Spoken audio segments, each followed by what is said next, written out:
Alhamdulillahi Rabbil Alamin. Segala puji bagi Allah, Tuhan semesta alam. Dialah yang menciptakan kita. Dialah yang mengatur rizki kita.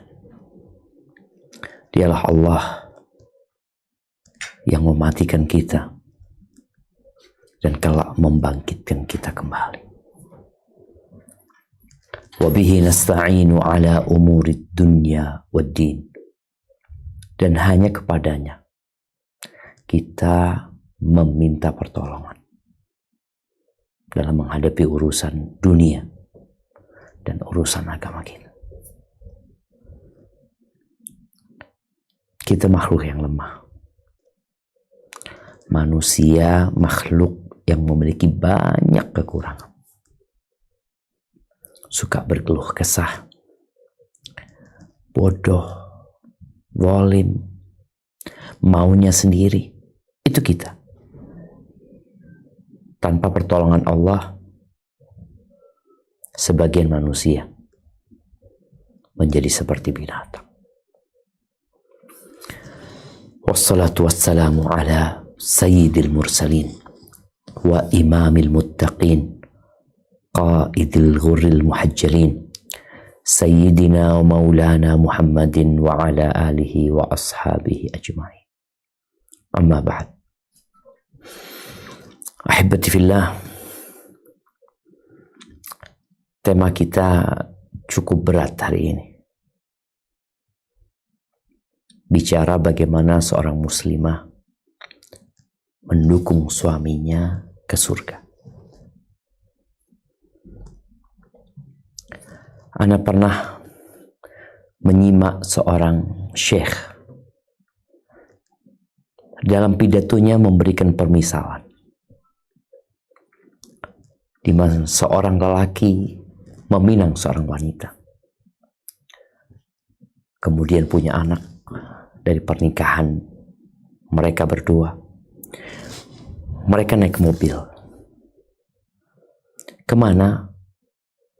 Melanjutkan perjalanan hidup. Ya, para istri tahu bagaimana perjuangan suaminya untuk punya rumah, untuk punya kerjaan yang terhormat, untuk punya kendaraan, bahkan untuk punya pangkat dan jabatan. Dalam perjalanan naik mobil, ada yang melambaikan tangan, meminta agar mobil ini mengurangi kecepatan dan berhenti. Dibukalah jendela. Suami dan istri serta anak-anak bertanya kepada orang yang menyetop mereka, "Engkau siapa?" Katanya, "Aku Harta. Boleh ikut kalian." Secara serentak semua yang di mobil mengatakan, "Bismillah, ayo berangkat." Naiklah Harta di mobil tersebut. Hidup mereka lebih nyaman lagi dengan harta yang dimiliki. Dapat berapa lama, ada yang melambaikan tangan, menyetop mereka. Mereka pun berhenti. Mereka turunkan kaca, mereka bertanya, "Engkau siapa?" Mau ikut soalnya. Maka ditanya, "Aku adalah jabatan. Boleh ikut kalian." Mereka serentak mengatakan, Bismillah. Harta dimiliki, jabatan didapat. Naik lagi, melakukan perjalanan, di stop lagi. Ada orang yang menyetop.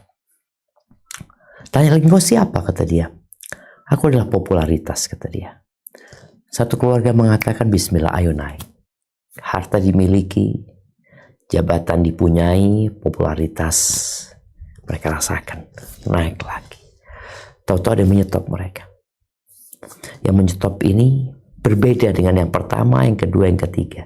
Yang pertama, kedua, ketiga ini semua pakai baju yang bagus ya, dengan penampilan yang menyenangkan, mempesona. Mereka itu tiga yang ikut itu semuanya mempesona. Ini sekarang yang menyetop orang tua, sepuh. Nampak dari raut wajahnya, dengan pakaiannya yang kurang menarik ya. Berhenti tapi mereka ini. Bertanyalah mereka kepada orang tua ini. Engkau siapa? Kata dia. Kata orang tua itu, aku agama. Boleh ikut. Subhanallah. Pengendara mobil itu terdiam sejenak. Mereka saling melihat. Sang suami melihat kepada istrinya, istri melihat kepada suami, anak-anak juga melihat ya. Mereka terbiasa dengan kenyamanan. Ketika agama mau naik, mereka ngomong, jangan dulu lah, kata dia. Jangan, nanti kalau agama naik, aduh, ruwet hidup ini. Yang harus ini, harus itu, nggak boleh ini, nggak boleh itu. Akhirnya sang istri mengatakan kepada suaminya, ayolah bang, janganlah bang, nanti aja lah. Nanti ada waktunya. Akhirnya diangkat kaca jendela, ditinggal itu orang tua. Mereka terus melanjutkan perjalanan mereka. Di tengah jalan, sang suami meninggal dunia. Subhanallah, kalau Ana lihat ya, mungkin perhatian Ana salah. Kebanyakan yang mati duluan itu suami. Makanya banyak janda. Adalah duda, tapi tidak sebanyak janda. Sang suami meninggal dunia dalam kondisi di kendaraan mereka, agama belum ikut. Agama belum naik. Sang istri melanjutkan perjalanan bersama anak-anak. Ahibati fillah. Jalan menuju ke surga ini penuh dengan lika-liku. Banyak lubang. Kita gimana ya jalan di jalanan yang berlubang. Kita harus hati-hati. Tahu nggak rusak nanti mobil kita. Pelan-pelan, gelap, mendaki. Kita mendapat beberapa potongan video mobil-mobil yang nggak bisa naik, jatuh, terguling ya. Nah, kanan kiri jalan menuju ke surga itu jurang, dalam dan menakutkan. Terkadang ada batu yang menggelinding dari gunung, longsor. Jalannya kadang-kala tertutup, mereka harus berhenti, menunggu untuk membersihkan jalan tersebut. Kalau dia mikir balik, ya lebih enak balik. Dia lihat pemandangannya indah, nggak capek, nggak melelahkan.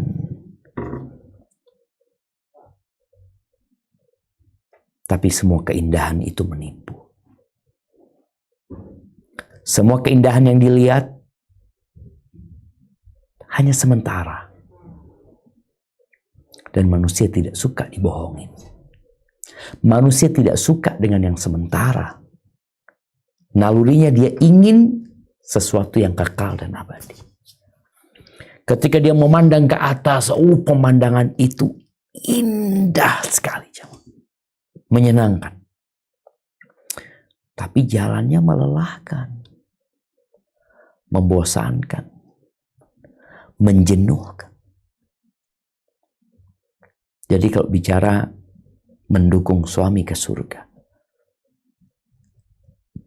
berarti siap untuk berkeringat dan berdarah-darah. Rasulullah SAW di dalam hadis yang diriwayatkan oleh Imam Muslim dari Anas bin Malik radhiyallahu anhu, huffatil jannah bil makari wa huffatin nar bis syahwat. Surga itu diliputi dipagari surga oleh perkara-perkara yang dibenci oleh jiwa manusia. Nggak suka kita. Jadi jalan menuju ke surga itu nggak enak. Baca sejarah. Bagaimana Abu Bakar dijamin masuk surga. Bagaimana Umar dijamin masuk surga. Uthman, Ali bin Abi Thalib, Abdurrahman bin Auf. Mereka harus berjuang. Sebagian kehilangan tangannya. Sebagian kehilangan matanya. Sebagian kehilangan orang-orang yang dicintai. Rasulullah SAW sendiri terluka, beliau berdarah wajahnya, patah giginya alaihi salatu wassalam. Wa huffatin nar bisyahawat, sedangkan jalan menuju ke neraka, neraka itu dikelilingi dengan segala sesuatu yang menyenangkan, yang disukai oleh syahwat manusia. Zuyyina linnas hubbus syahawat. Apa syahwat? Perempuan, anak-anak, harta, benda, jabatan. Pokoknya kalau mau ke neraka enak jalannya. Maka di sini dibutuhkan bekal yang cukup. Perjalanannya panjang. Diperlukan penunjuk jalan yang handal. Supaya ketika ada lubang kita tahu. Daerah-daerah yang rawan kita tahu. Karena ada penunjuk jalannya. Ketika berada di persimpangan kita tahu jalan mana yang harus dipilih. Kenapa? Kita punya penunjuk jalan. Guide. Ya bagaimana ketika kita datang ke sebuah daerah yang kita nggak ngerti, kita perlu penunjuk jalan. Mau dibawa kemana nih? Kayak kita kalau berangkat umroh, pertama kali umroh ya. Jamaah biasanya nggak tahu mau kemana. Ini mau kemana Pak Ustadz? Oh mau ke sini. Ini apa? Ini apa? Dia perlu penunjuk jalan. Dan perlu kawan yang setia. Ya kalau bicara penunjuk jalan, siapa? Orang yang berilmu. Yang berpengalaman. Yang tahu dengan jalan-jalan, bahkan mungkin kalau bicara jalan tikusnya ya, dia tahu. Sehingga dia tidak akan tersesat. Dan nyaman jalan. Sedangkan kawan yang setia ini juga dapat menjadi penunjuk jalan. Atau paling tidak menemani, mendorong, menarik, menghangatkan, menaungi ketika jalannya panas. Ketika hawanya dingin, dia menghangatkan kita. Mungkin dia bikinkan teh buat kita supaya kita hangat. Ketika kita jenuh, dia bercerita kepada kita. Sehingga kita merasakan perjalanan yang panjang jadi ringkas dan pendek. Ya, kalau muslimah mau mendukung suami ke surga, maka berat. Ya, melelahkan ya. Kok harus capek? Yang pertama, bicara melayani suami. Mendukung suami ke surga adalah melayani suami supaya suami tidak terjebak ke dalam kemaksiatan. Supaya suami tetap berada di koridor. Menemani suami, mendampingi suami, bahkan kadangkala tadi menarik suaminya. Ayo bangun. Atau kalau suaminya mau mundur, dia dorong. Jangan mundur. Punya anak, capek. Punya anak pertama, kedua, ketiga, keempat, kelima, keenam, ketujuh, ke-8. Sampai sebagian wanita mengatakan, kok mau punya anak berapa bang? Aku capek, aku lelah. Tapi tatkala suaminya mengatakan, aku ingin membuat Rasulullah SAW bangga denganmu. Dengan kita memperbanyak anaknya beliau alaihi salatu wassalam. Ya kalau cuma anak, iya kan ada mendidik, ya. Mendidik anak itu lelah. Tapi bagaimana seorang yang berhasil mendidik anak pertamanya, dia capek di sana. Di saat dia belajar menjadi seorang ibu, sang suami belajar menjadi seorang ayah. Dia fokus, insya Allah mendidik yang kedua, ketiga, keempat, kelima, keenam, ketujuh, ke-8, ke-9, ke-10, insya Allah lebih mudah. Membantu suami berbakti sama ayah dan ibundanya. Engkau sebagai seorang istri, suamimu adalah surgamu dan nerakamu. Sedangkan suamimu, orang tuanya adalah surga dan nerakanya. Bahkan pintu surga yang paling indah adalah berbakti kepada orang tuanya. Maka hibbati fillah, tidak semua wanita mau. Kalau mampu, semuanya mampu. Karena Allah sudah memberikan kemampuan kepada setiap orang untuk masuk ke surga Allah Azza wa Jalla. Tapi yang jadi masalah, nggak mau. Kenapa kok nggak mau? Capek. Capek Ustaz. Ya. Di masa Nabi alaihi salatu wassalam, pernah turun firman Allah yang membuat para sahabat akhirnya terhenti sejenak dalam melanjutkan perjalanan kehidupan mereka. Ketika turun firman Allah di surat At-Taubah ayat 34. Coba kita baca ayat ini.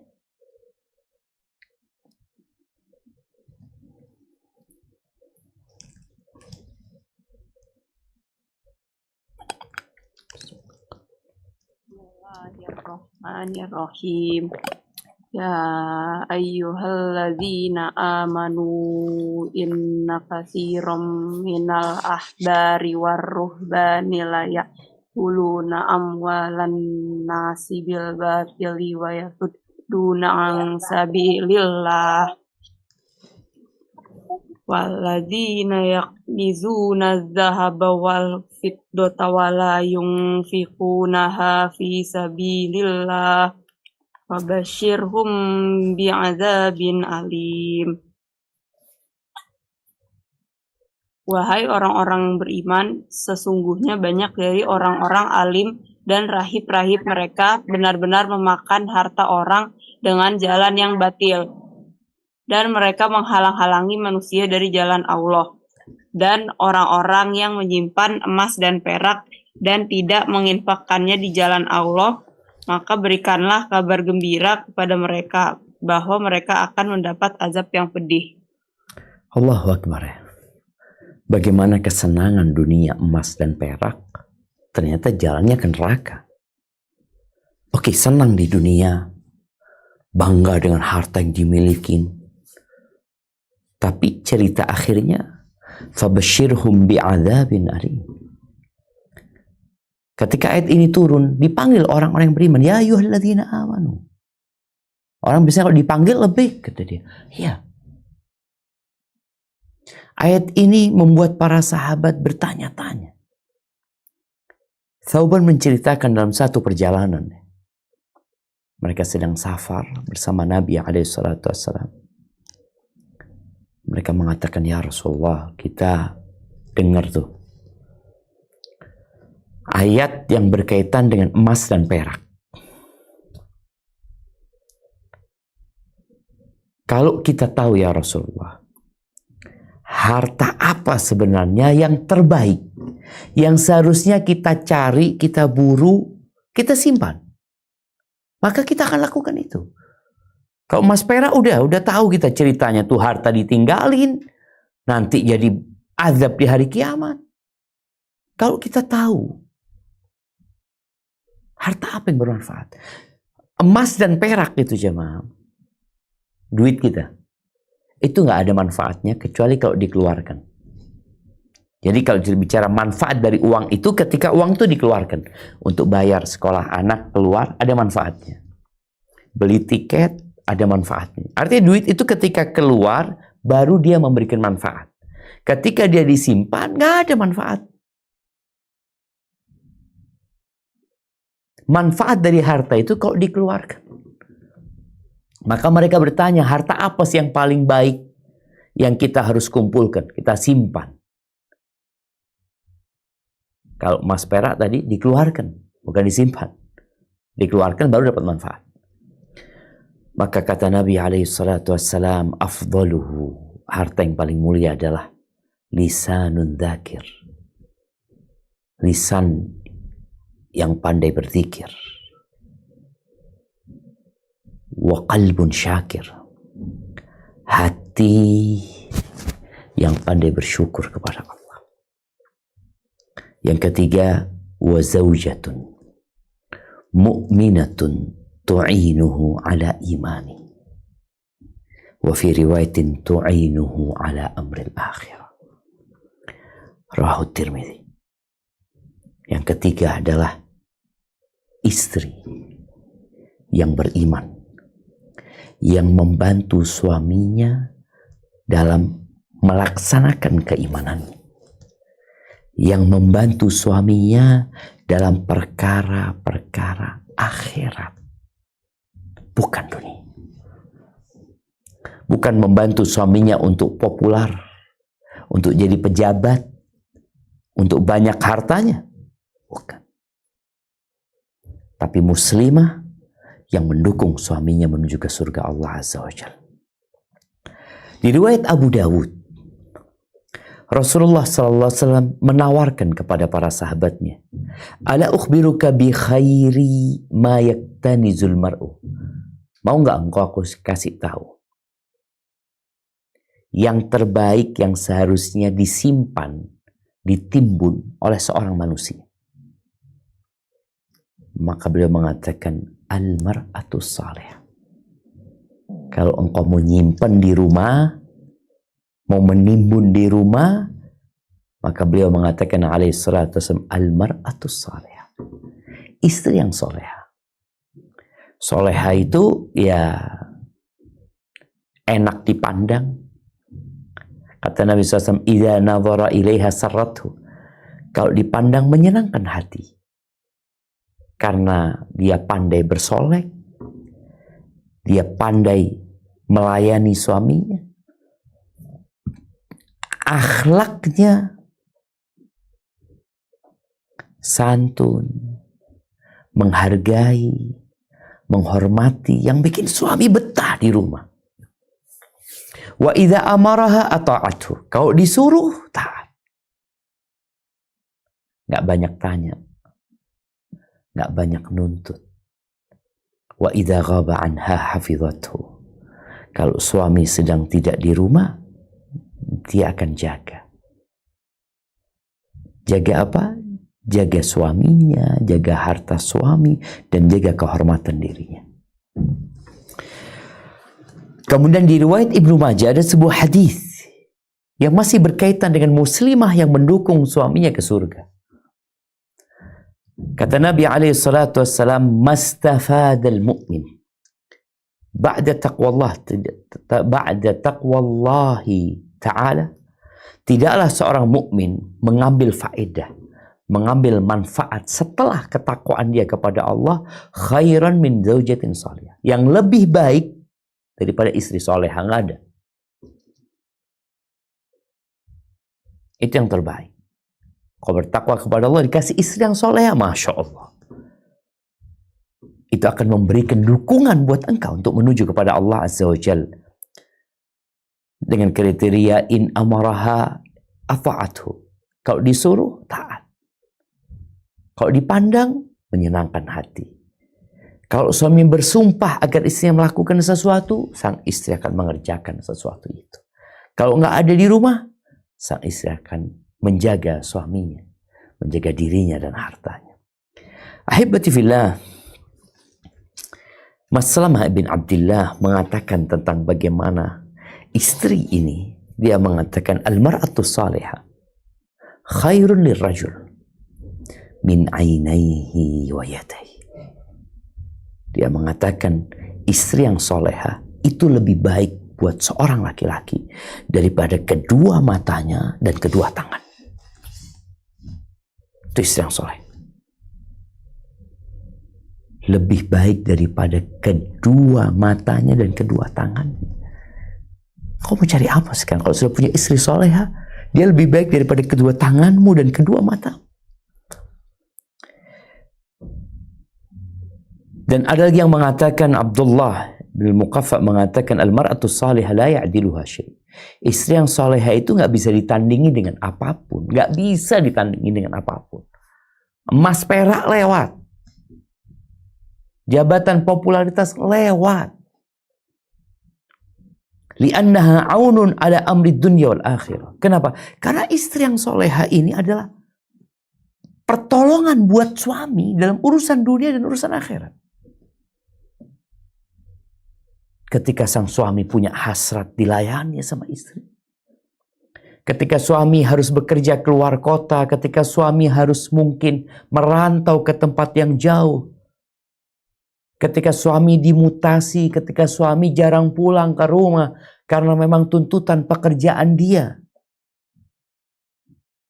Alhamdulillah. Anak-anak gak akan terbengkalai. Anak-anak gak akan terzolimi. Kita ini Jakarta khususnya, dengan tingkat fatherless yang tinggi sekali. Istri yang soleha, dia akan selalu mengatakan kepada anaknya, bapakmu pahlawan, ayahmu pahlawan, ayahmu berjuang buat engkau, ayahmu gak bisa pulang tepat waktu karena macet di jalan, dia ingin cepat sampai di rumah. Ayahmu kadangkala harus pergi jauh, bukan karena kesenangan dia, tapi untuk kesenanganmu. Jadi sang suami benar-benar bagaimana dia merasa nyaman dan aman ketika dia pergi. Kenapa? Anak tinggalkan istri yang soleha di rumah. Istri yang tidak mudah mengeluh. Istri yang tidak mudah patah arang. Yang ketika yang dia harapkan dia tidak dapatkan dari suaminya, dia akan mengadu kepada sang pencipta, dia minta kepada Allah SWT. Karena banyak mungkin anak-anak yang seperti anak yatim. Bukan karena bapaknya meninggal dunia, bapaknya ada. Boleh jadi bapaknya dia bekerja di luar negeri. Bapaknya seorang tentara yang harus dinas 9 bulan di Papua. Kadangkala dikirim ke Timur Tengah, kadangkala dikirim ke Sudan. Dia tinggalkan istrinya 9 bulan. Bukan karena kemauan dia. Tapi istri yang soleha, ketika dia harus pergi berjuang, sang suami ini, maka dia meninggalkan yang kata Nabi SAW, sebaik-baiknya yang kau simpan, kau taruh di rumah. Apa? Zaujah saleh. Istri yang tidak menghalangi suaminya beribadah. Bagaimana Nabi alaihi salatu wassalam ketika beliau masuk waktu sholat dikumandangkan azan, beliau pergi meninggalkan rumahnya. Istri mempersiapkan suaminya untuk berangkat sholat, bukan malah menghalangi suaminya untuk mendekatkan diri kepada Allah Azza wa Jalla. Dia biarkan suaminya berangkat menuju ke rumah Allah Azza wa Jalla. Bahkan Rasulullah SAW bersabda dalam hadis yang diriwayatkan Abu Dawud, beliau mengatakan, rahimallahu rajulan qama minal laili fasalla. Allah merahmati seorang suami yang bangun di malam hari lalu dia sholat malam. Wa ayqadha imra'atahu fasallat. Dan dia bangunkan istrinya untuk sholat. Ini suaminya sholat, kemudian dia bangunkan istrinya untuk sholat. Kalau istrinya nggak mau sholat, dipercikan air agar dia bangun. Ketika istri nggak bangun, dipercikan air sampai bangun. Kemudian beliau mengatakan alaihi salatu wassalam, wa rahimallahu imra'atan qamat minal laili fasal. Dan Allah merahmati seorang wanita. Kalau tadi suami, ini istri yang bangun di malam hari dia sholat. Setelah sholat dia bangunkan suaminya. Kalau nggak mau bangun suaminya, dipercikan air di wajahnya agar suami mau bangun. Ahibati fillah,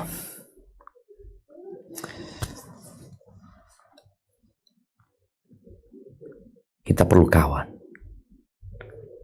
maka jangan salah pilih kawan.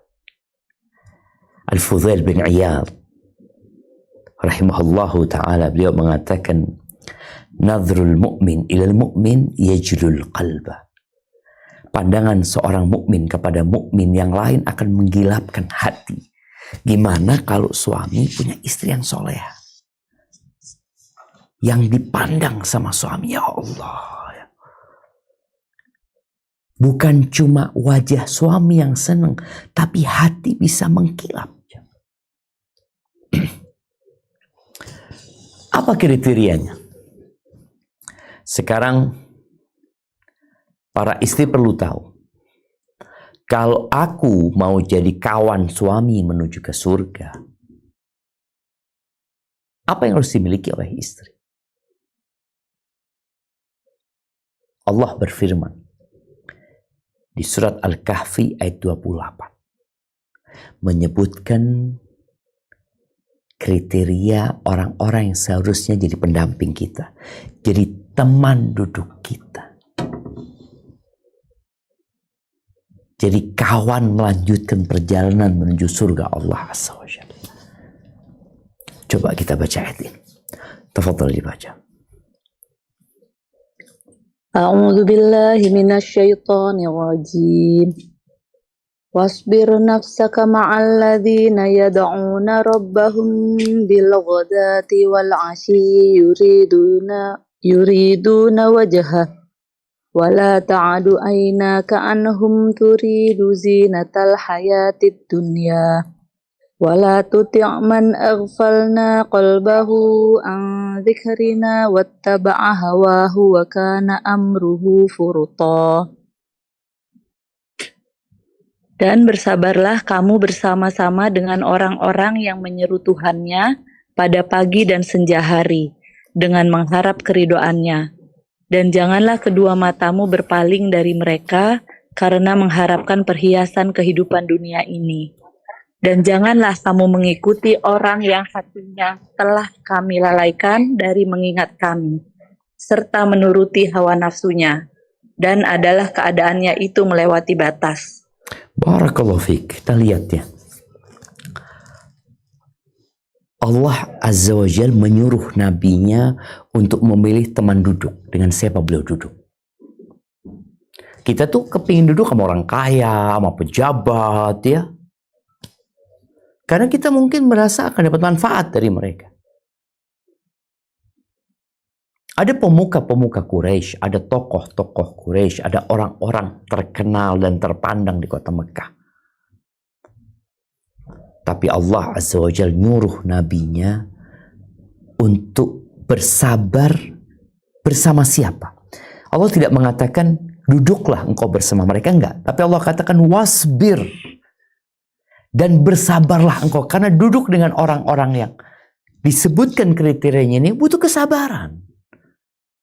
Nggak nyaman, engkau jenuh sama mereka kadangkala.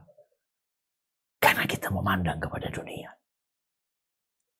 Kriteria yang pertama, mereka adalah orang-orang yad'una rabbahum, yang senantiasa berdoa mohon sama Allah. Dan ini orang kalau lemah jemaah itu akan selalu berdoa minta sama Allah SWT. Hari-harinya dipenuhi dengan doa. Jadi para istri, tolong perbanyak doamu. Doakan suamimu. Jangan nunggu suaminya nggak benar baru didoain. Dan jangan pula doanya hanya untuk urusan rizki dan harta buat suami. Engkau lihat dalam sehari berapa kali engkau berdoa. Ini orang terus berdoa. Itu kriteria pertama. Di pagi dan di senja hari. Ini menunjukkan istiqomah. Bukan sepekan sekali berdoa. Bukan sehari sekali berdoa, tapi rutin terus dia berdoa. Pagi dan petang terus memohon kepada Allah Azza wa Jal. Dalam sujudnya dia berdoa. Di sepertiga malam akhir dia memohon buat suaminya. Inilah istri yang diperlukan. Inilah kawan yang perlu kita gandeng. Inilah manusia yang seharusnya jadi teman duduk kita. Teman ngobrol kita, diskusi kita. Mereka. Kenapa dia terus berdoa, dia istiqomah pagi dan petang melakukan itu. Yuriduna wajha. Nah, ikhlas. Orang ini bukan orang yang pamer. Bukan yang suka berbangga-banggaan. Nggak riak dia. Yuriduna wajha. Yang dia cari adalah keridhaan Allah Azza wa Jalla. Yang menjadi ambisi dia adalah berjumpa dengan Allah Azza wa Jalla. Kemudian kata Allah, janganlah kedua matamu berpaling dari mereka karena mengharapkan perhiasan kehidupan dunia.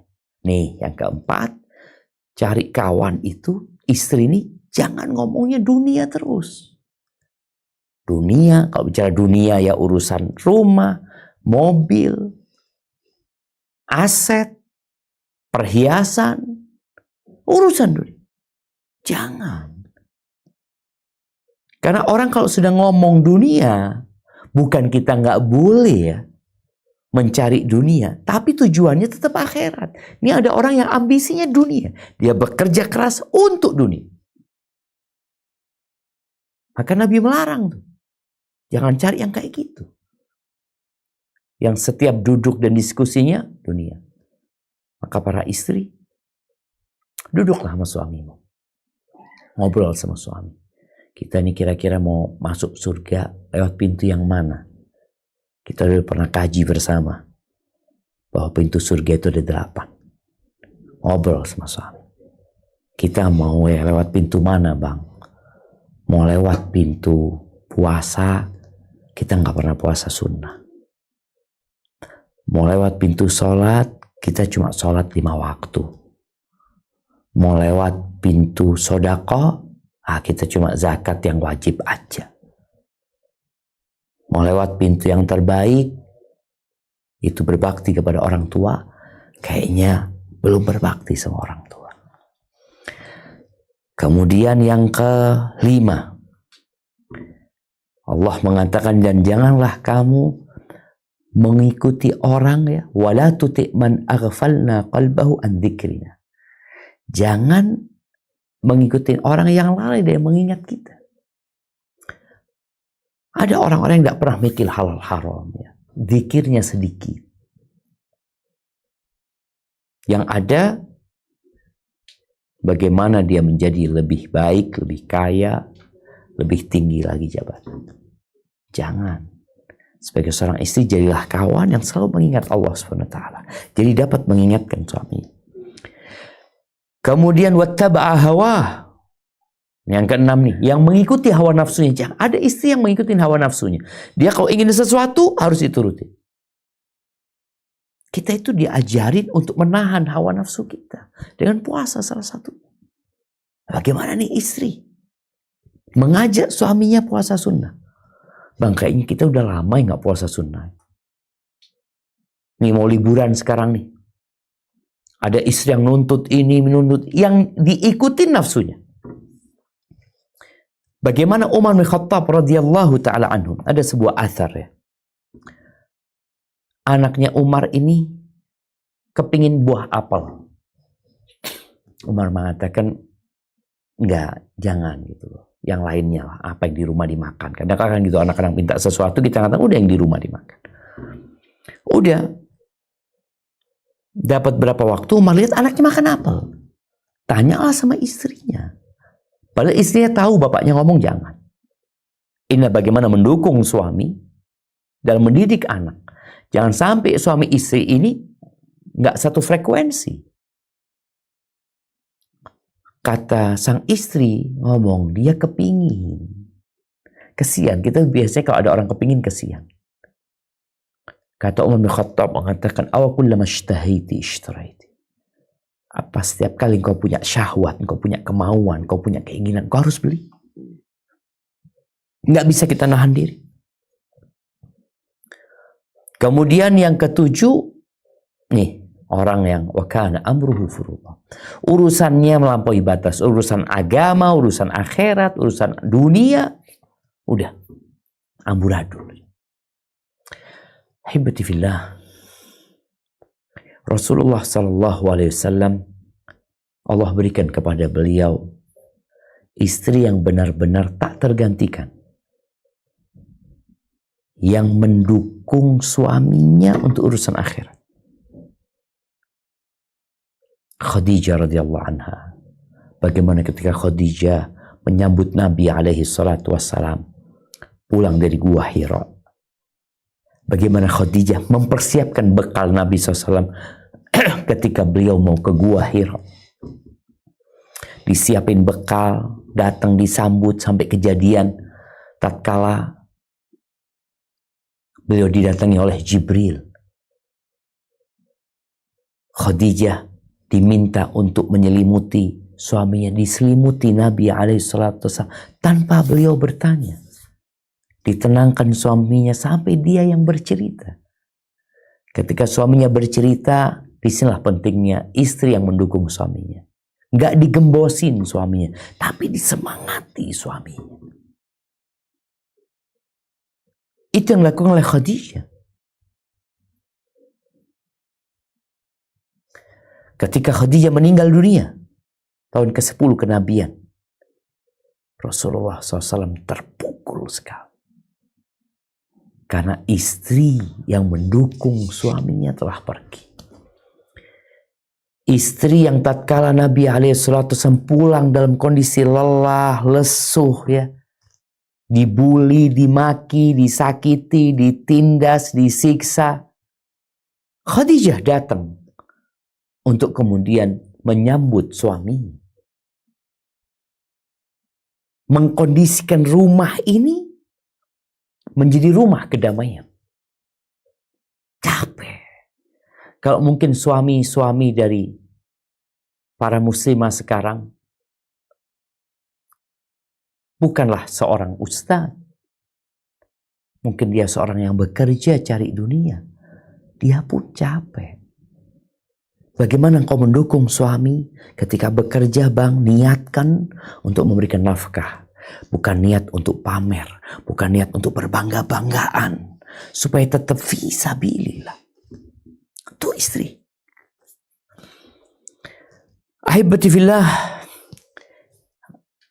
Nabi SAW bersabda di hadis yang diriwayatkan Imam Bukhari dan Muslim ya, innama syu'mu fi thalath. Kalau in kana syu'm, kalau ada yang namanya kesialan itu ada di 3. Di kuda, di istri, dan di rumah. Di kuda, ketika kuda itu nggak bisa dibuat untuk berperang di jalan Allah. Hanya sibuk dimandikan, ditunggangin. Buat bangga-banggaan. Ini jadi bencana ini. Di istri. Ketika istri tidak mendukung suaminya menuju ke surga Allah Azza wa Jalla. Ini bencana ini. Dan di rumah.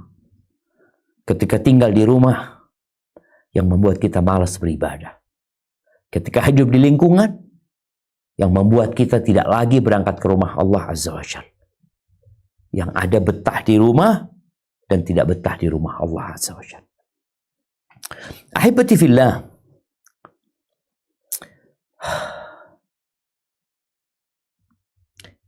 Istrinya Nabi Nuh itu tidak mendukung suami. Sehingga kita lihat bagaimana perjuangan Nabi Nuh 950 tahun berdakwah. Akhirnya kaumnya dibinasakan Allah Azza wa Jalla, termasuk istrinya. Anaknya pun akhirnya jadi rusak. Gara-gara apa? Istri. Nabi Lut, bagaimana istrinya berkhianat juga. Allah ceritakan tuh bagaimana pengkhianatan istri Nabi ini. Yang mereka bukan mendukung suami menuju ke surga, malah gembosin suami. Istri-istri Nabi kita Muhammad alaihi salatu wassalam, bukan Khadijah, tapi kira-kira 9 istrinya ini kota Madinah. Khadijah 1 nggak tergantikan dengan 9.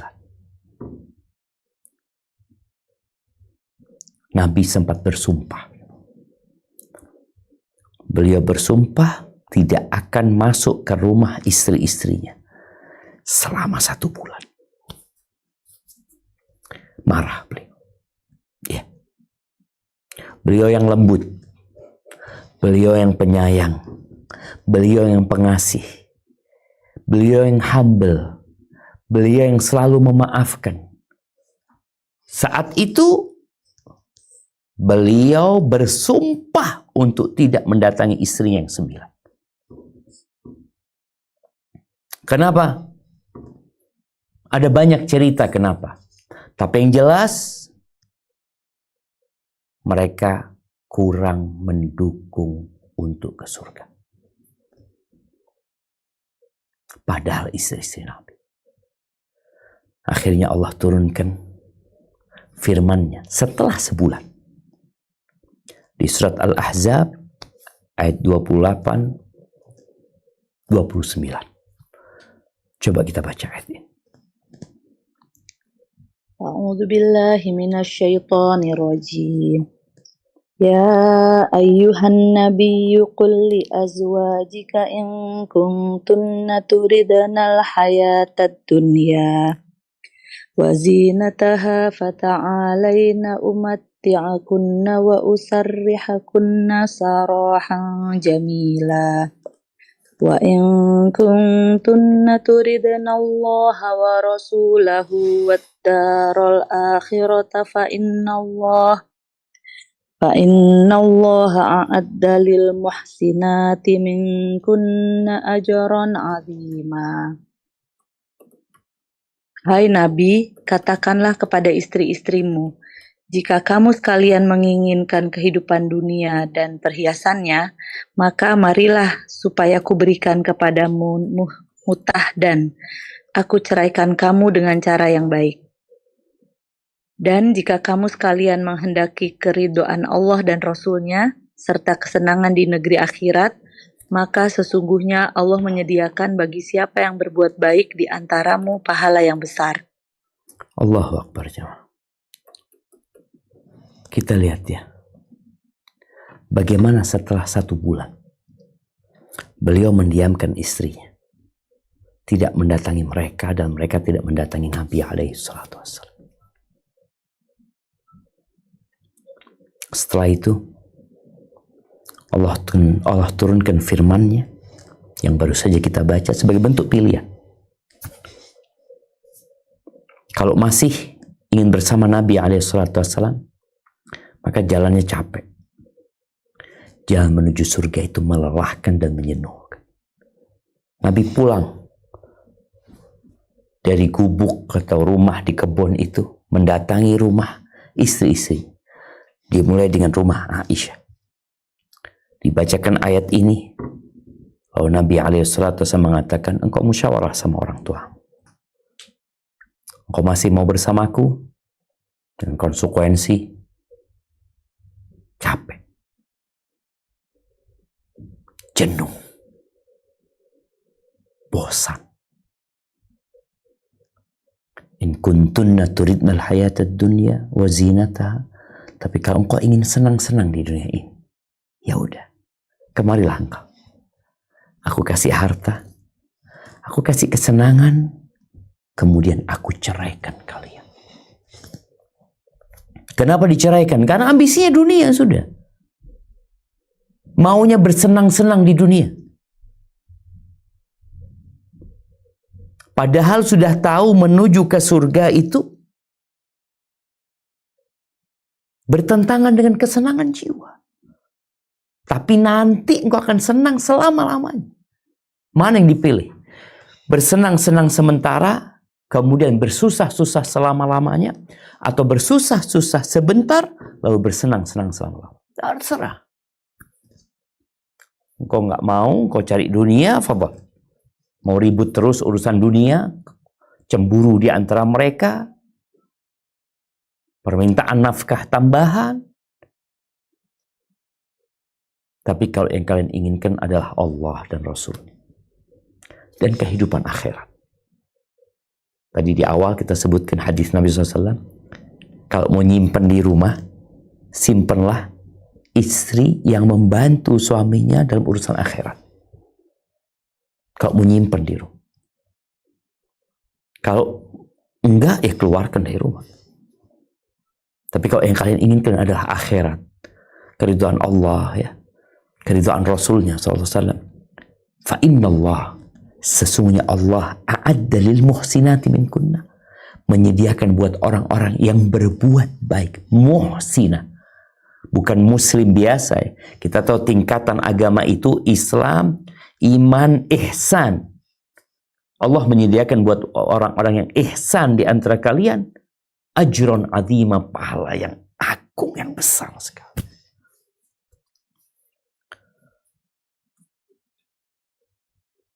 Ingat, kebanyakan istri itu di neraka. Kenapa? Karena dia tidak berterima kasih dengan suaminya, tidak menghargai suaminya, tidak bersyukur sama suaminya. Dia selalu melihat kekurangan, dan kekurangan serta kekurangan lagi. Kita semua makhluk yang penuh dengan kekurangan. Tapi lihatlah kepada kelebihan. Lihatlah kepada kelebihan suamimu. Ketika suamimu di jalan yang buruk, engkau tarik, benerin jalannya. Engkau berusaha, engkau berdoa, engkau tunjukkan bahwa engkau benar-benar ingin dia baik. Jangan sampai malahan engkau, menjerumuskan suamimu ke jalan yang dibenci oleh Allah SWT. Barakallahu fiik. Itu mungkin yang dapat kita kaji pada kesempatan kali ini. Kita masuk ke sesi tanya jawab. Ada satu lagi, ada Ibnu Abil Izz, ya, Ibnu Abil Izz. Apa Al-Izz bin Abdissalam, anda lupa ya. Ada dua. Salah satu dari keduanya. Pernah di Syam terjadi paceklik yang panjang. Sehingga harga perumahan, harga villa-villa itu jadi murah. Karena orang mikir makan. Orang punya aset, tapi nggak punya cash, udah. Hidupnya berantakan. Dia jual dengan harga murah. Istrinya ngomong sama suaminya, "Bang, aku ini punya perhiasan," kata dia. Engkau jualah, belikan buat kita masif. Kayak villa gitu, kalau musim panas kita bisa jalan-jalan ke sana, istirahat di sana. Akhirnya berangkat nih sang suami. Sang suami berangkat, dia jual, dia ngeliat orang di jalanan kelaparan, jamaah. Nggak tahan dia, jamaah. Dia bagikan itu uang, jamaah, sampai habis. Pulang suaminya. Ditanya sama istrinya, "Bang, engkau sudah belikan?" Kata suaminya, "Udah. Tapi villa di surga Allah Azza wa Jalla."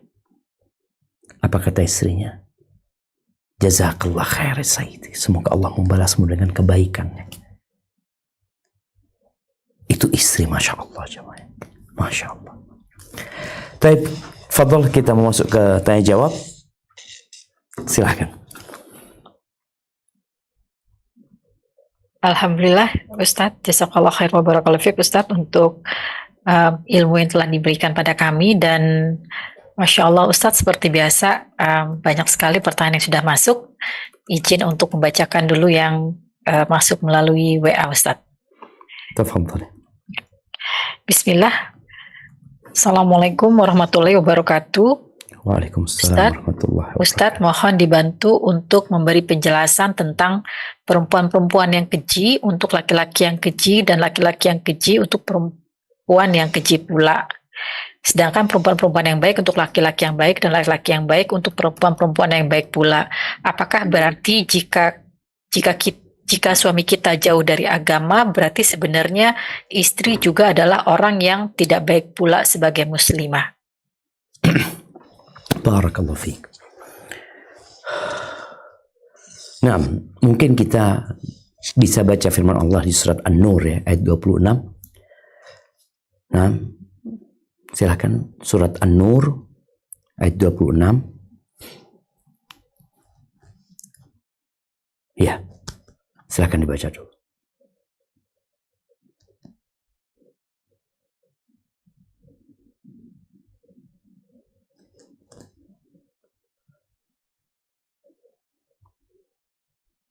A'udzu billahi minasyaitonir rajim. Al-khabithatu lil khabithina wal khabithuna lil khabithat. Wat-thayyibatu lit-thayyibina wat-thayyibuna lit-thayyibat. Ulaika mubarra'una mimma yaqulun. Lahum maghfiratu wa rizqun karim. Wanita-wanita yang keji adalah untuk laki-laki yang keji, dan laki-laki yang keji adalah buat wanita-wanita yang keji pula. Dan wanita-wanita yang baik adalah untuk laki-laki yang baik, dan laki-laki yang baik adalah untuk wanita-wanita yang baik pula. Mereka yang dituduh itu bersih dari apa yang dituduhkan oleh mereka yang menuduh itu. Bagi mereka ampunan dan rizki yang mulia atau surga. Barakallahu fikum. Iya, ayat ini ada beberapa penafsiran. Salah satunya yang tadi ditanyakan, berkaitan dengan laki-laki yang baik adalah untuk wanita-wanita yang baik. Dan sebaliknya, lelaki yang buruk untuk wanita yang buruk, wanita yang buruk untuk laki-laki yang buruk. Para ulama menjelaskan tentang kondisi bagaimana ketika seorang yang soleha kok dapat laki-laki yang buruk. Yang pertama ada kondisi wanita soleha ini tahu dengan keburukan suaminya, tapi dia mau. Karena dia kaya, karena dia seorang pejabat, dia mau. Maka ini menunjukkan kalau sejatinya dia ini wanita buruk. Karena udah tahu suaminya buruk, dia mau. Maka dia buruk juga. Walaupun mungkin dari sisi ibadahnya dia bagus ini dan itu, tapi karena dia mau menerima laki-laki yang buruk, berarti dia buruk sama dengan dia. Begitu pula sebaliknya. Seorang laki-laki yang baik, yang soleh, tahu wanita itu buruk, tapi dia mau. Ini yang tahu ya kita katakan. Berarti sejatinya dia bukan baik, dia buruk. Karena kalau dia baik, dia akan cari yang baik pula. Yang buruk akan cari yang buruk pula, seperti itu. Namun ada kondisi yang memang ujian dari Allah Azza wa Jalla. Nggak tahu. Sebagaimana Allah ceritakan tentang Nabi Nuh dan Nabi Lut. Istrinya nggak baik. Boleh jadi kondisinya memang nggak ada pilihan lainnya. Sehingga mereka harus menikah. Yang tentunya mereka harus berjuang. Namun ketika seorang wanita mendapatkan suami yang tidak baik, engkau lihat. Boleh jadi engkau belum baik. Karena ada yang merasa baik. Dosa ini ada dua. Keburukan ini ada dua. Keburukan yang nampak dan keburukan yang tersembunyi. Dan dosa tersembunyi itu lebih berat daripada dosa yang nampak. Maka hendaklah para wanita yang mendapatkan suami tidak baik atau suami yang mendapatkan istri tidak baik, hendaklah mereka mengevaluasi diri mereka. Boleh jadi ada sesuatu di diri mereka sehingga mereka dapat pasangan yang buruk. Hadza wallahu a'lam bissawab. Nah. Barakallahu fiik Ustaz. Pertanyaan berikutnya Ustadz. Waalaikumsalam. Tafadhal ya. Assalamualaikum warahmatullahi wabarakatuh. Assalamualaikum ilaikum Ustadz dan tim Sisesa.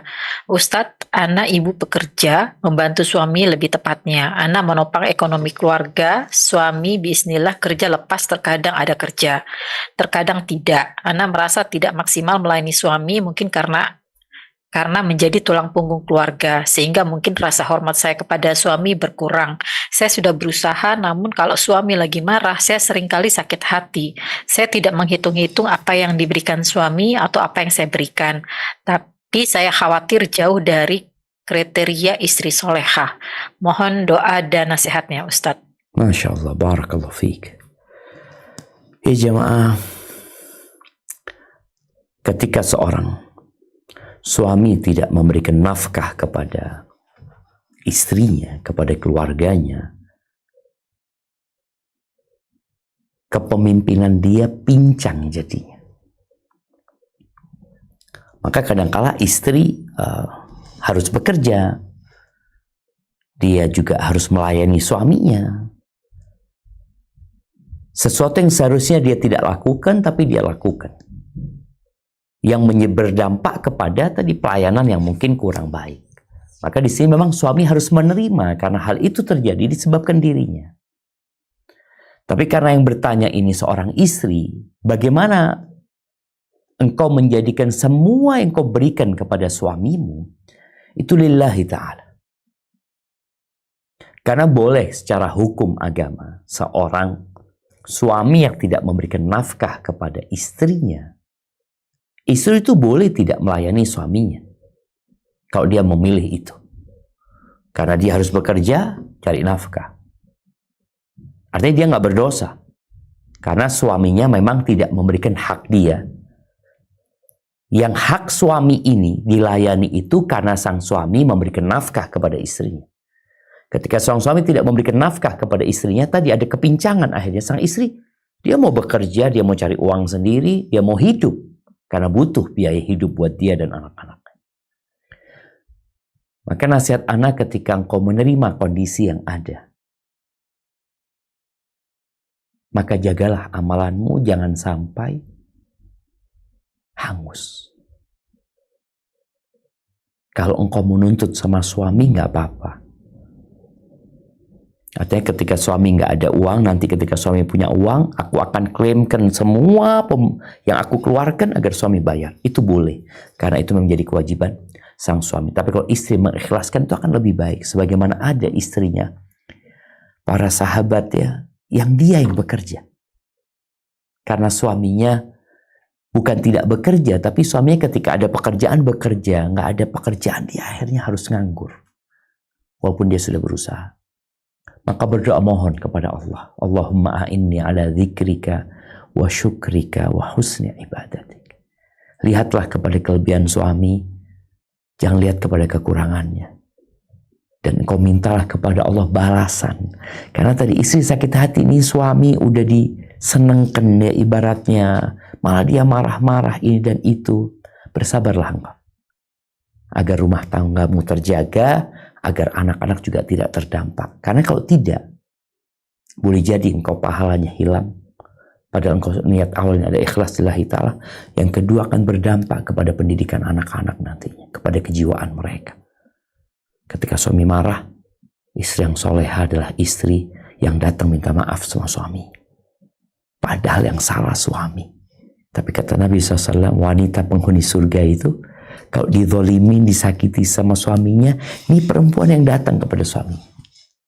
Berat ya, dia letakkan tangan, dia pegang tangan suaminya sambil mengatakan, La adzuku bi ghumdin hatta tarda. Aku tidak akan memejamkan mata sampai kau ridha. Padahal suami yang salah. Karena tujuan berumah tangga adalah menggapai kedamaian dan ketentraman. Tapi kalau engkau tidak mampu, ribut terus terjadi, maka perceraian jadi solusi. Tapi semoga rumah tanggamu dijaga oleh Allah Azza wa Jalla. Barakallahu fikum. Jazakallah khair Ustadz. Sebelum kita membuka kepada yang sudah masuk, ada satu pertanyaan lagi Ustadz. yang Masya Allah mungkin banyak yang serupa. Saya bacakan salah satunya, Ustadz. Ahsanallahu ilaikum, Ustadz. Semoga Allah selalu melindungi Ustadz sekeluarga. Ustadz, dengan ilmu yang terbatas, saat menerima pinangan suami, Ana mencari dengan niat untuk beribadah. Dan saat itu suami terlihat dekat dengan agama meskipun masih merokok. Alhamdulillah suami pula yang mengenalkan pada sunnah. Beliau juga memberi nafkah harta baik untuk keluarga. Namun saat pernikahan ke-10, Ana mengetahui bahwa suami sering berkhalwat dengan lawan jenis via WA. Bahkan terkadang sering pula memberi uang pada wanita-wanita itu.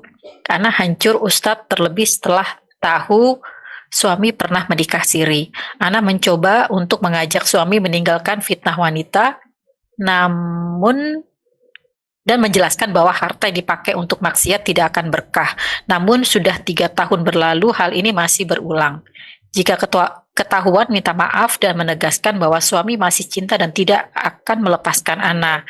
Dan sekarang selain bulan Ramadan, suami makin jarang ke masjid dan jauh dari Quran. Beberapa teman menyarankan untuk dia menerima karena daripada hidup sendiri sebagai janda, zaman sekarang jamaklah suami sekali-sekali bermudah-mudah dengan wanita lain.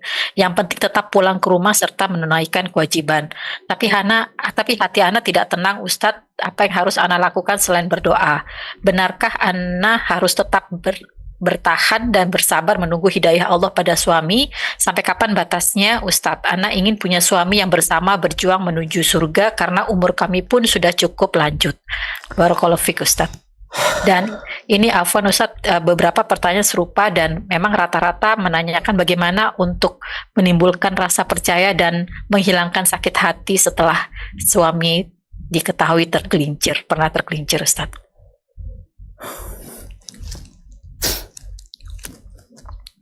Jamaah, khususnya buat para wanita, insya Allah semua tahu bahwa ujian laki-laki itu adalah harta dan wanita. Beliau alaihissalatu wassalam mengatakan, ma taraktu fitnatan asyadda ala rijal minan nisa. Aku tidak meninggalkan fitnah yang lebih dahsyat, yang lebih berat buat kaum laki-laki daripada wanita. Nggak ada. Buat laki-laki, wanita adalah fitnah yang terbesar. Kadangkala fitnah ini perlu diselesaikan dengan istri yang memberikan pelayanan kepada suami. Istri yang berusaha untuk melayani suaminya dengan baik, ya. Tadi kita baca hadisnya yang kalau dipandang menyenangkan hati. Namun dengan bertambahnya umur, mau tidak mau wanita itu berubah dari sisi pelayanan dia kepada suaminya. Allah Azza wa Jalla membolehkan bagi kaum laki-laki untuk menikah lebih dari satu. Salah satu tujuannya adalah untuk menyelamatkan suami dari fitnah. Kalau dikatakan tadi umurnya sudah sama-sama lanjut, tapi laki-laki walaupun berumur 80 tahun tetap dia tergoda dengan wanita. Sedangkan wanita ada sampai umur mungkin dia sudah tidak lagi berhasrat seperti yang dahulu. Kalau tadi ada yang menyarankan kepada penanya untuk bertahan dengan kondisi suami sekali-kali tergelincir dalam dosa, maka ini menunjukkan bahwa dirimu bukan orang baik. Tadi kita baca di surat An-Nur, ya, bagaimana Allah Azza wa Jalla menyebutkan laki-laki yang baik untuk wanita yang baik, wanita yang baik untuk laki-laki yang baik, yang buruk untuk yang buruk. Ketika engkau membiarkan suamimu tergelincir dalam dosa, daripada aku hidup menjadi janda, ya, kasihan siapa yang mau sama aku sudah berumur ini itu. Engkau mempertahankan rumah tangga dengan membiarkan suamimu berbuat dosa, berarti engkau wanita yang buruk. Terus solusinya apa? Dudukkan suami.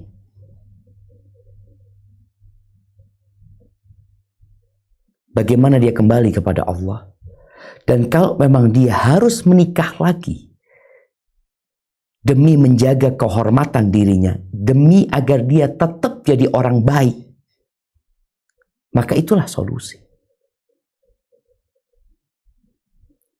Tapi solusi itu berat buat wanita. Dia harus mengorbankan egonya, mengorbankan ya ambisi dia mungkin. Tapi itu menjadi solusi ketika memang tadi suamimu berubah dia. Gara-gara perempuan. Dulu juga dia pernah nikah siri. Boleh jadi dia nikah siri dengan wanita yang gak baik-baik akhirnya. Rusak akhirnya rumah tangga. Dalam agama kita, laki-laki boleh nikah tanpa izin suami sebenarnya.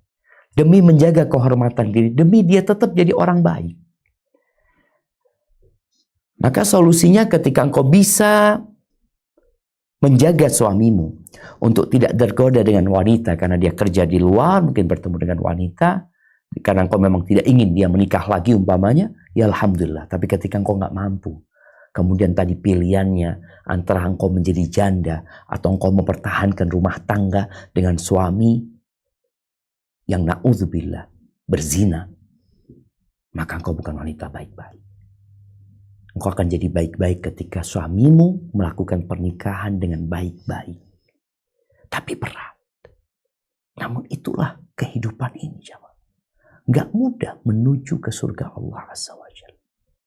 Seorang laki-laki lebih mudah berzina dengan 100 wanita daripada dia menikah lagi. Apalagi dia punya harta. Dia mudah dia menikah dengan 100. Dia punya uang 100 juta, cari perempuan 1 juta satu malam. 100 wanita, na'udzubillah, dia berzina.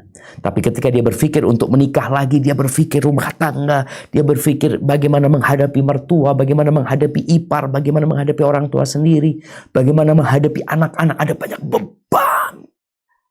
Yang kadang-kala wanita hanya berpikir, oh dia cuma mau nafsunya doang. Kalau dia berpikir nafsunya aja, dia berzina.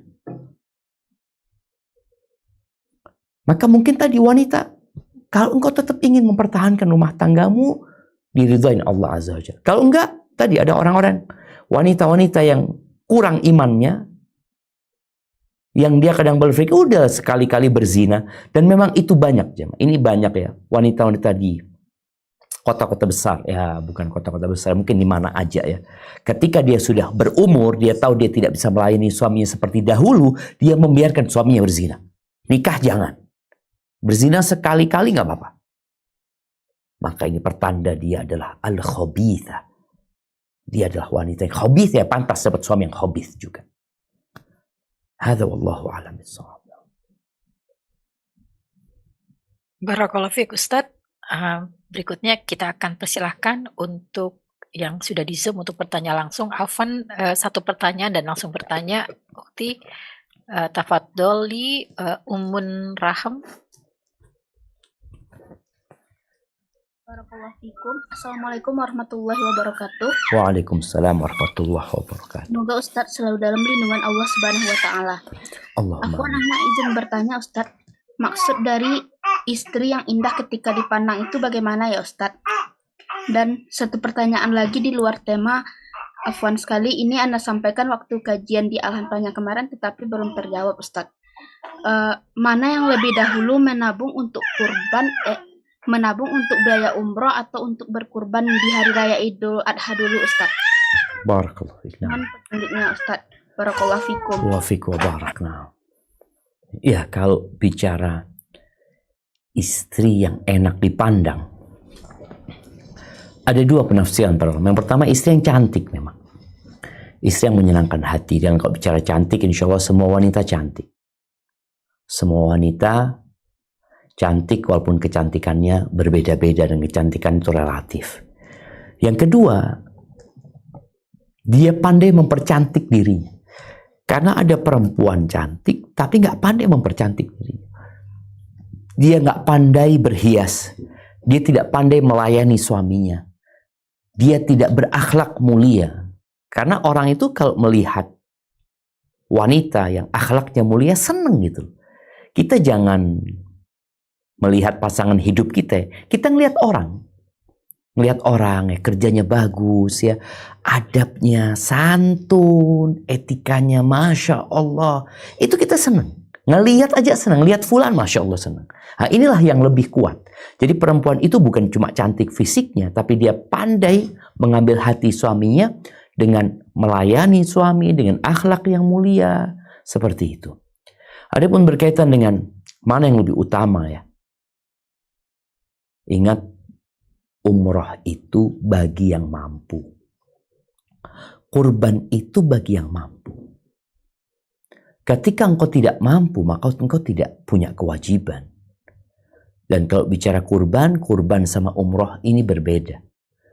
Kurban mungkin ya hanya dengan 2 juta engkau bisa berkorban. Tapi umroh engkau butuh waktu 30 juta. Oh, butuh uang 30 juta kira-kira. Apalagi seorang wanita mungkin dia harus berangkat sama mahramnya sehingga butuh double untuk berangkat. Makanya nasihat anak, ketika engkau punya uang untuk kurban, kurbanlah. Udah kurban. Nyambung lagi buat umroh. Nanti ketemu lagi kurban, engkau punya harta cukup untuk buat kurban, kurbanlah.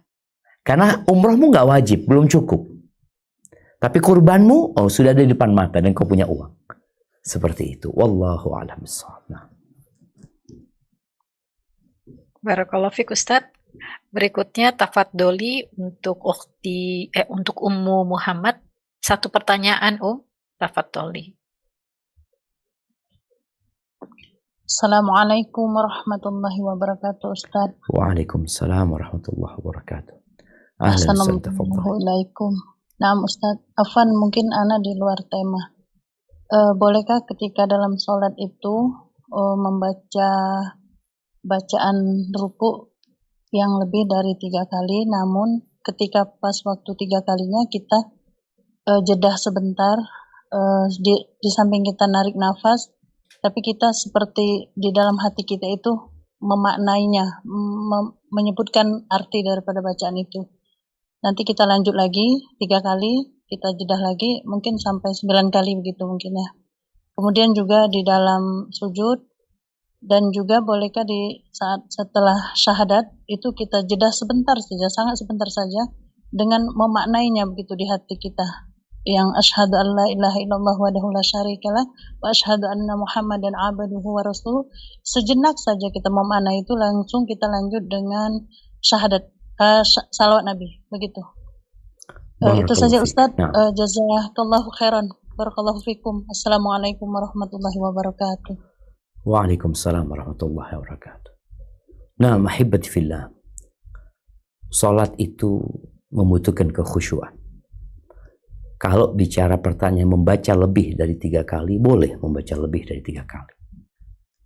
Kalau bicara merenungkan bacaan tersebut, boleh dia merenungkan bacaan tersebut ya. Hanya saja memang ketika seorang membaca, disitulah mulai dia renungkan. Karena dia sudah hafal maknanya. Maka di sini pentingnya, kalau sudah bertahun-tahun kita membaca hal itu, kita udah tahu sama artinya. Jadi menghayatinya itu ketika membaca, bukan dengan berhenti. Ketika kita mengatakan asyhadu an la ilaha illallah wa asyhadu anna Muhammadan abduhu wa rasuluh, itu sudah nyampur seharusnya. Makanya hendaklah yang tidak bisa bahasa Arab untuk terus berusaha untuk mengetahui maknanya. Sehingga dengan cara seperti itu, jedah tadi yang disebutkan tidak diperlukan lagi. Namun ketika orang dia mau menghayati apa yang dia baca, ya tidak ada larangan di sini. Cuma lebih utama tadi dia mengatakan assalamu alayka ayyuhan nabi. Ketika dia membaca, dia langsung memahami apa yang dia baca. Jadi tidak perlu berhenti. Kalau mungkin baru belajar, dia mengatakan asyhadu an la ilaha illallah, kebayang tuh artinya, wa asyhadu anna Muhammadan abduhu wa rasul, kebayang tuh artinya buat dia. Tapi ketika orang ini sudah bertahun-tahun dia baca, insya Allah jeda itu tidak perlukan. Maka sebelum sholat, bacalah artinya, diingat lagi artinya, sehingga engkau merenungkan bacaanmu, menghayati bacaanmu bersama membacanya. Hadza wallahu a'lam bishawab. Jazakallahu khair Ustaz. Berikutnya Saya akan bacakan yang sudah masuk kembali. Assalamualaikum warahmatullahi wabarakatuh. Waalaikumsalam warahmatullahi wabarakatuh. Ustadz, Alhamdulillah saya mendapatkan suami yang baik hati dan sangat sayang pada keluarga. Namun, qadarullah wa ma syafa'ala, suami menderita suatu penyakit yang membuatnya tidak bisa menjalankan kewajiban secara batin secara batin sebagai suami pada saya. Hal ini berlangsung hampir 4 tahun. Saya berusaha bersabar, tapi memang usia saya terpaut hampir 20 tahun dengan suami. Jadi saya masih merasa sangat membutuhkannya. Suami pernah saat awal sakit menyarankan untuk berpisah, namun karena masih bisa bersabar, saya menolak. Saat ini suami tidak pernah membicarakan ini lagi, dan saya merasa tidak enak hati untuk bicara hal tersebut. Karena secara agama, suami pun makin membaik. Saya khawatir termasuk istri yang tidak berterima kasih dan menyebabkan tidak masuk surga karena meminta pisah. Tapi sungguh saya khawatir saya makin sulit memendam kebutuhan ini dan ibadah jadi bisa terganggu. Afwan, mohon nasihatnya Ustadz. Barakallahu fiik. Ya jemaah,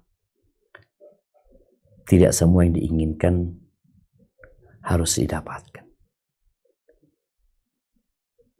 Ketika engkau mampu bersabar, maka bersabarlah. Aisyah radhiyallahu taala anha itu ditinggal meninggal Nabi alaihi salatu wasallam. Umur dia kira-kira 17-18 tahun. Puluhan tahun ditinggal mati. Bayangkan ya, seorang perempuan dengan umur segitu, bagaimana kebutuhan biologis. Dan itu ujian, istri Nabi nggak boleh nikah lagi. Ujiannya istri Nabi nggak boleh nikah lagi. Dan dia bersabar, nggak ada pilihan ya. Dia bersabar dengan cara apa? Aisyah itu termasuk yang puasa dahr, puasa sepanjang tahun. Kecuali di hari-hari terlarang, dia nggak puasa. Ya salah satunya untuk mengendalikan syahwatnya. Tapi buat penanya, kalau memang dia nggak mampu dan dia mau gugat cerai, itu boleh. Tidak termasuk hadis yang perempuan meminta cerai tanpa sebab itu akan tidak mencium bau surga tanpa sebab, tanpa alasan. Kalau ini alasanmu syar'i, maka boleh ketika engkau mau gugat cerai dengan niatan untuk menjaga kehormatan diri. Dengan niatan untuk mendekatkan diri kepada Allah Azza wa Jalla. Dengan niatan untuk memiliki anak keturunan yang kelak akan berbakti kepada orang tua dan memperbanyak umat Nabi alaihi salatu wasallam. Nggak apa-apa. Maka pilihannya ada di dirimu. Ketika engkau mampu bersabar, nasihat Anda bersabar. Tapi kalau enggak, engkau gugat cerai, engkau minta maaf sama suamimu, dan Anda rasa suamimu tahu bahwa engkau membutuhkan hal itu dan dia tidak bisa memberikan hakmu. Dan mungkin istikharah menjadi salah satu cara untuk meminta petunjuk dari Allah Azza wa Jalla. Hadza wallahu a'lam bissawab. Barakallahu fiik Ustadz. Berikutnya tafadholi untuk Ukti Tias Alifa. Afwan Ukti, satu pertanyaan dan semoga bisa sesuai dengan tema. Bismillahirrahmanirrahim. Assalamualaikum warahmatullahi wabarakatuh. Waalaikumsalam warahmatullahi wabarakatuh. Jazakallahu khair ilmunya Ustadz. Afwan izin menyampaikan pertanyaan titipan hampir sama seperti pertanyaan sebelumnya mengenai nafkah batin. Ada tambahannya, kalau ada rumah tangga yang sedang diuji suaminya yang kekurangan dalam memberi nafkah harta, juga tidak memberi nafkah batin, seperti suami cuek, tidak perhatian, suka bekerja di luar kota, tapi tidak memberi kabar, bahkan menghilang berhari-hari, sampai istri merasa tidak dianggap. Bagaimana seharusnya sikap istri dalam menghadapi suami tersebut? Dan pertanyaannya ini, adakah batasan minimal Ustadz nafkah harta yang juga nafkah batin yang wajib suami berikan kepada istri? Mohon bimbingannya Ustadz. Barakallahu fiik. Masya Allah, barakallahu fiik. Naam, ahibati fillah. Kalau bicara nafkah harta, maka suami wajib memberikan nafkah sandang, pangan, papan. Kalau batasannya ya hari-hari dia harus berikan. Ada mungkin suami yang memberikan nafkah bulanan, ada yang pekanan, ada yang bulanan, ada yang tahunan mungkin. Kalau bicara batasnya berapa lama suami tidak memberikan nafkah harta itu, ya kapan engkau merasa gak mampu hidup karena dia gak ngasih nafkah, sang istri boleh menggugat cerai atau minta pernikahannya difasakh, dipisahkan sama qadhi, karena suami sudah tidak menjalankan tugasnya gitu. Dia tidak dikasih nafkah. Artinya ketika nggak ada dia nggak bisa hidup. Atau ketika nggak ada dia harus utang, dia harus pakai duit dia sendiri. Berarti suami tidak memberikan hak istrinya. Kalau bicara nafkah batin, berapa lama batasannya? Memang ada yang membatasi dengan 4 bulan. Karena seorang suami boleh ya, dia mengilak. Seperti Nabi SAW bersumpah tidak mau menghubungi istrinya. Itu batasannya 4 bulan. Setelah 4 bulan, pilihan suami menceraikan atau dia menghubungi istrinya.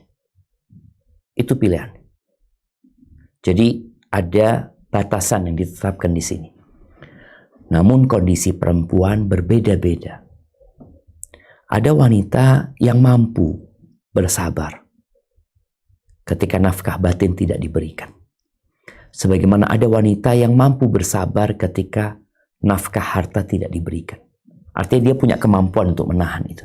Tapi ada yang tidak mampu. Maka para istri yang memiliki suami seperti ini, solusinya tadi, dia bersabar dan memperbaiki suaminya. Boleh jadi suaminya tidak memberikan padahal dia mampu. Ini berbeda dengan pertanyaan yang sebelumnya. Suaminya nggak mampu sudah. Ini suaminya mampu tapi tidak mau. Maka perlu ada komunikasi sekarang. Ketika engkau tidak dapat berkomunikasi dengan baik, maka butuh mediator. Butuh orang yang ngobrol sama suami. Oh, manusia itu lupa dengan kewajiban kadangkala. Ya, dengan kesibukannya ya. Kadangkala kita ini mengerjakan satu tugas, tahu-tahu sudah iqamatus shalah. Diingatkan iqamat sudah, ya Allah. Butuh ada orang lain yang mengingatkan. Kadangkala istri kalau mengingatkan tidak diterima oleh suami, maka butuh orang lain. Maka usahakan sebelum berpikir untuk berpisah, karena ini kondisinya suami mampu tapi tidak mau, maka mungkin perlu ada mediator. Semoga Allah berikan jalan yang terbaik ya. Barakallahu fiik. Sepertinya kita menuju ke pertanyaan terakhir ini. Tafadhalina. Baik Ustadz. Mungkin terkait dengan penjelasan Ustadz yang terakhir Ustadz. Ini ada pertanyaan. Afwan Ustadz. Oke, baik. Bismillah, Assalamualaikum warahmatullahi wabarakatuh. Waalaikumsalam warahmatullahi wabarakatuh. Ustadz mohon, ini ada beberapa yang serupa Ustadz. Afwan Ustadz mohon bantuannya untuk memberikan tips bagaimana caranya memberikan nasihat kepada suami. Ana pernah mencoba dengan berpura-pura menanyakan suatu video singkat kajian dan mengajak diskusi dengan suami supaya menjadi suatu diskusi terkait dengan ibadah. Namun selalu dihindari dan dikatakan bahwa Ana sebagai seorang istri yang sombong dan seolah-olah mengetahui lebih terkait dengan ilmu agama. Mohon dibantu Ustadz karena suami selain juga jauh dari agama terkadang suka menghina dan merendahkan istri. Barakallahu fiik. Nah, muhibbati fillah, ini fenomena sepertinya banyak rumah yang seperti itu ya. Ketika sang istri belajar agama lebih dahulu ya, sehingga dia punya ilmu dan dia diperintahkan untuk menyampaikan ilmu tersebut, orang yang paling berhak mendapatkan ilmu dia adalah pasangan hidup dia, tapi ternyata dia dianggap rendah oleh suaminya, ya memang harus sabar ya. Rasul SAW ketika beliau menyampaikan agama Allah ini, beliau dianggap mengada-ngada, beliau dianggap dukun, penyihir, ada berbagai macam celaan itu. Maka kau harus siap dengan segala itu. Berapa tahun Nabi SAW bersabar sampai beliau diusir dari kota Makkah 13 tahun. Nabi Nuh 950 tahun. Jadi itu sebuah konsekuensi ketika orang menyampaikan agama Allah. Dianggap sombong, dianggap sok tahu, dianggap ikut campur. Maka akan muncul kalimat-kalimat itu. Maka kau sabar. Ketika suamimu nggak mau, ya udah, engkau menghindar. Nanti ada momen tersendiri. Karena biasanya ada momen-momen hati suami sedang baik ya. Momen-momen ya katakan ke suami, yuk datang kajian umpamanya. Aku minta diantar ya. Kemudian kalau suami mengatakan, engkau sombong, sok tahu ini dan itu, yang kau minta maaf kalau aku memang seperti itu. Tapi aku sebenarnya ingin dapat ilmu ini dari dirimu. Sampaikan seperti itu. Artinya tetap suami itu letakkan di atas. Sehingga engkau itu, kalau sama suami itu seakan-akan sharing ya. Seakan-akan minta dikasih tahu, dikasih arahan. Walaupun nanti pada akhirnya namanya orang dikritik, dikasih tahu itu berat untuk menerima hal itu. Doakan suamimu. Tunjukkan bahwa perubahan engkau setelah belajar agama, engkau semakin melayani suami. Semakin melayani. Artinya sesuatu yang tidak pernah engkau lakukan. Mencuci kaki suami dengan air hangat ya. Menyambut suami di depan pintu. Melepaskan jaketnya atau apa. Jadi engkau memberikan pelayanan yang lebih. Sehingga suami tahu yang kau pelajari itu benar. Insya Allah. Mudah-mudahan dengan seperti itu suamimu akan berubah dan menerimamu sebagai pendamping dan kawan yang mengantarkan dia ke surga Allah. Hadza wallahu al-musab, itu yang dapat kita kaji pada kesempatan kali ini. Yang benar dari Allah Jalla Jalaluhu, yang salah dari diri anak pribadi. Allah dan Rasul yang terbebaskan dari kesalahan itu. Kurang lebih mohon maaf. Ana kembalikan ke moderator. Barakallahu fiik. Subscribe channel Marhaban TV. Ikuti akun sosial media Marhaban TV, siaran Telegram, grup WhatsApp. Yuk berdakwah bersama kami, dukung operasional dakwah dan sosial kami, raih pahala jariah yang terus mengalir sampai hari kiamat. Jazakumullahu khairan.